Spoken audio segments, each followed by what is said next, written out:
Blackwood Manor stood on a gentle rise above the village of Lower Brindlecombe, its ancient yews trimmed into solemn sentinels, and its grey stone walls softened by generations of ivy. On winter evenings the manor seemed to gather the dusk around itself, as though secrets were drawn naturally to its hearths and panelled rooms. Miss Jane Marple thought it a place very like certain houses she had known in her youth, handsome, respectable, and faintly oppressive, in the way of families who have lived too long with their own legends. She had been invited most kindly by Lady Harriet Blackwood, the manor's present mistress, for what was described as a small and intimate supper, in honour of Lady Blackwood's nephew, newly returned from abroad. Miss Marple suspected, from experience, that such descriptions were often wildly optimistic. The supper was to be held in the great dining-room, a long chamber dominated by a Jacobean table polished to a dull gleam. Candles flickered in silver holders, their flames trembling whenever a draught slipped in from the ancient windows. Portraits of stern Blackwoods gazed down upon the gathering with unmistakable disapproval. The guests assembled shortly before 7. Lady Harriet herself presided at the head of the table, a handsome woman in her early 60s, with iron, grey hair, and a commanding presence softened only by her fondness for dogs and church charities. At her right sat Sir Reginald Blackwood, her estranged cousin, whose return to the manor after many years abroad had occasioned much village gossip. Sir Reginald was a man of charm and polish, though Miss Marple noticed how his eyes flicked constantly about the room, missing nothing. Opposite him sat Dr. Philip Morton, the village GP, genial and dependable, whose presence lent a reassuring air to any gathering. Beside Dr. Morton was Miss Evelyn Carter, Lady Harriet's long-serving companion and secretary, thin, pale, and quietly observant, with an air of having overheard far too much in her time. At the far end of the table lounged Anthony Blackwood, Lady Harriet's nephew, recently returned from Italy, where he had dabbled in art and lived, as the village whispered, far beyond his means. Handsome and restless, he seemed faintly amused by everything, including his relatives. Miss Marple herself was placed comfortably near the centre, beside Mrs. Winifred Hodge, a neighbour and tireless purveyor of village information, who murmured helpful identifications throughout the first course. The supper progressed pleasantly enough, clear soup, followed by roast pheasant, though Miss Marple sensed an undercurrent of strain. Polite conversation skimmed safely over politics and the weather, yet small tensions surfaced. Sir Reginald's faintly barbed remarks about ancestral responsibilities, Anthony's careless jokes about selling the manor, and Lady Harriet's tightening smile. It was during the final course, an elegant trifle served in cut glass bowls, that the evening took its fatal turn. Sir Reginald had just raised his glass of port when he paused, frowned, and pressed a hand to his chest. "My dear Harriet," he said lightly, "I believe—" He never finished the sentence. The glass slipped from his fingers and shattered on the floor. Sir Reginald collapsed backward in his chair, his face turning an alarming shade of grey. Dr. Morton was at his side in an instant, but it was clear to all that help had come too late. Within minutes Sir Reginald Blackwood was dead. The village constable was summoned. Whispers filled the manor like a sudden draught, and Miss Marple, folding her hands neatly in her lap, reflected that dinners, like village fêtes, were notoriously fertile ground for disaster. The official verdict, at first glance, seemed simple enough. Sir Reginald, Dr. Morton explained gravely, had suffered what appeared to be a sudden cardiac event. He was, after all, no longer a young man, and travel had not improved his health. Yet Miss Marple had learned long ago that simplicity was often a disguise. She observed quietly as the household settled into a strained routine the following morning, Curtains were drawn, voices lowered. Lady Harriet moved about with stiff dignity, receiving condolences with practised composure. Miss Marple took tea in the morning room with Mrs. Hodge, who was brimming with suppressed excitement. Of course, Mrs. Hodge whispered, "There are those who say Sir Reginald was never meant to return at all. Some very odd arrangements in his will, you know." This interested Miss Marple greatly. Later, she encountered Miss Evelyn Carter in the library, carefully sorting papers. Miss Carter admitted, in her thin voice, that Sir Reginald had recently altered his will, leaving the bulk of the Blackwood estate not to Lady Harriet, but to Anthony, on the condition that the manor be sold. Lady Harriet, when gently questioned, reacted with sharp displeasure. "My cousin always was selfish," she snapped, "but to destroy Blackwood Manor, that is unforgivable." Anthony, for his part, seemed genuinely shocked by his inheritance. "I had no idea," he insisted, though Miss Marple noticed how quickly he adapted to the idea. Dr. Morton, though professionally calm, confided that Sir Reginald had shown no prior signs of heart trouble. It was unexpected, he admitted. As Miss Marple listened, patterns began to form. Each of the dinner guests had something to gain or lose from Sir Reginald's death. She recalled the port wine. Sir Reginald had been the only one to drink it. The coroner's examination revealed a troubling detail: traces of foxglove in Sir Reginald's system.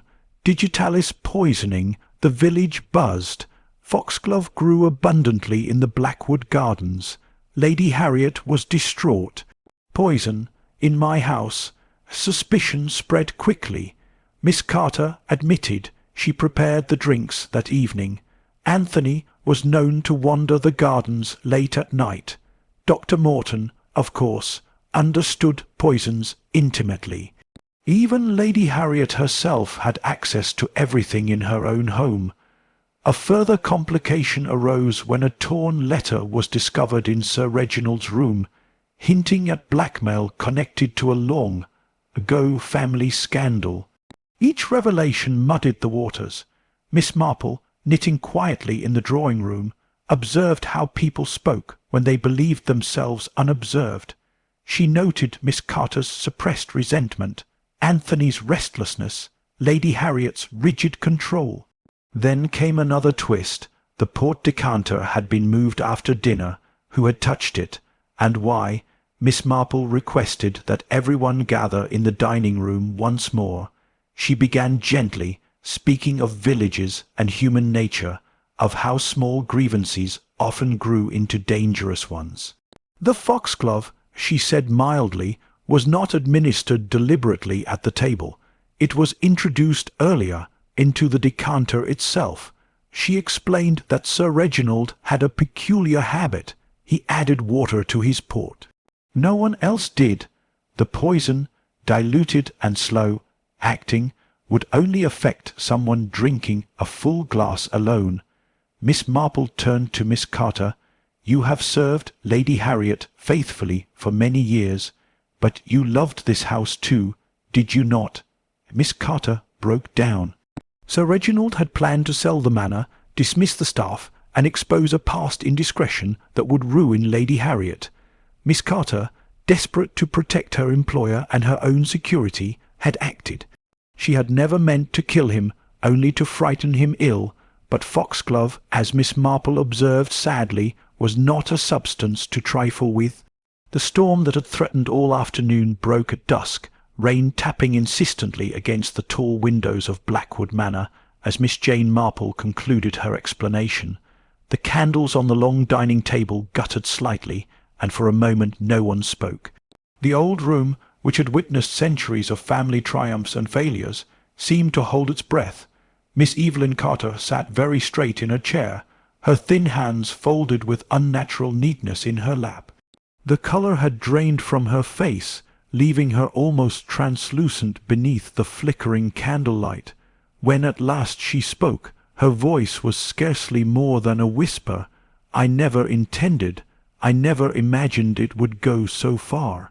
Lady Harriet Blackwood made a small broken sound. halfway between a sigh and a sob. She pressed a handkerchief to her lips, her composure finally cracking after days of rigid self-control. "Evelyn," she said, "all these years, how could you?" Miss Marple watched the exchange with gentle sympathy. She had seen such scenes before, in villages and drawing-rooms alike. Loyalty, she reflected, was a dangerous thing when mixed with fear. Miss Carter's eyes filled with tears at last. "I was frightened, my lady, for you, and for myself. Sir Reginald made it quite clear. He said the manor was an anachronism, that sentiment had no place in modern life. He meant to sell it, to scatter us all, and then he spoke of things best forgotten." Her voice faltered. "The letter?" asked Dr. Morton quietly. "Yes." Miss Carter nodded. "I found it by accident years ago. I destroyed it once, but Sir Reginald had kept copies. He enjoyed power. He enjoyed reminding people of their vulnerability." Lady Harriet sank into her chair, as though suddenly exhausted. "He promised never to speak of it again. He promised." Miss Carter echoed bitterly, "but he lied." The constable, who had been standing unobtrusively near the door, cleared his throat. "Miss Carter, you understand that—" "I understand perfectly," she interrupted calmly. "I will go with you." Miss Marple rose at once. "If you please, constable, might I suggest allowing Miss Carter a few moments? This house has been her home nearly as long as it has been Lady Harriet's." The constable hesitated, then nodded. Left alone, the room felt oddly diminished. Miss Carter stood and looked about her slowly, her gaze lingering on the portraits, the table, the familiar arrangement of chairs. "I loved this place," she said simply. "I thought I was saving it." Miss Marple spoke gently. "So many people make the same mistake, my dear. They forget that the end does not justify the means." Miss Carter met her eyes, a look of mingled gratitude and despair crossing her face. "You understood," she said, "from the beginning." Miss Marple inclined her head. "I recognized the pattern." When Miss Carter had gone, escorted quietly from the room, a heavy silence settled over those remaining. Rain streaked down the windows, blurring the outlines of the darkened grounds beyond. Lady Harriet covered her face with her hands. Anthony Blackwood was the first to speak. "Aunt Harriet," he said awkwardly, "I'm terribly sorry about everything." She looked up at him, her eyes rimmed but steady. "This house has survived worse than scandal, Anthony. It will survive this too." He hesitated. "About the will. I don't want it. At least, not as Sir Reginald intended. Blackwood Manor should remain as it is." Miss Marple observed him keenly. The careless young man of the supper table was gone, replaced by someone quieter, more thoughtful. Dr. Morton nodded approvingly. "That's sensible." Lady Harriet regarded her nephew for a long moment. "You surprise me," she said at last. "Perhaps that is a good thing." Over the following days, the village of Lower Brindlecombe absorbed the news with a mixture of shock and subdued satisfaction. Gossip travelled quickly, yet Miss Carter's name was spoken with a curious gentleness. She had always been polite, helpful, invisible. Miss Marple, taking her customary walks, heard the murmurs and weighed them thoughtfully. "It's always the quiet ones." Mrs. Hodge remarked knowingly, "You'd never have suspected her." Miss Marple smiled faintly. One must never confuse quietness with passivity. The inquest concluded as Miss Marple had expected. The death was ruled murder, tempered by circumstances. There was talk of leniency, of understanding. Lady Harriet withdrew from society for a time, but when she emerged, it was with renewed purpose. She reopened the manor for charitable events, determined that its future would not be defined by tragedy. Anthony took on responsibilities with unexpected diligence, consulting architects about preservation rather than sale. "I think," he told Miss Marple one afternoon, "that some things are worth keeping, not because they are profitable, but because they matter. Miss Marple approved heartily. On her final evening at Blackwood Manor, she sat with Lady Harriet in the drawing-room, tea laid neatly between them. "I owe you more than I can say," Lady Harriet said quietly. "Without you, I fear the truth might never have come to light." Miss Marple smiled. "Truth has a way of revealing itself, my dear. One simply needs patience and attention." As she departed the next morning, the rain had cleared, leaving the grounds fresh and green. Blackwood Manor stood serene once more, its windows reflecting the pale winter sun. Miss Marple settled back in the car, knitting bag at her feet.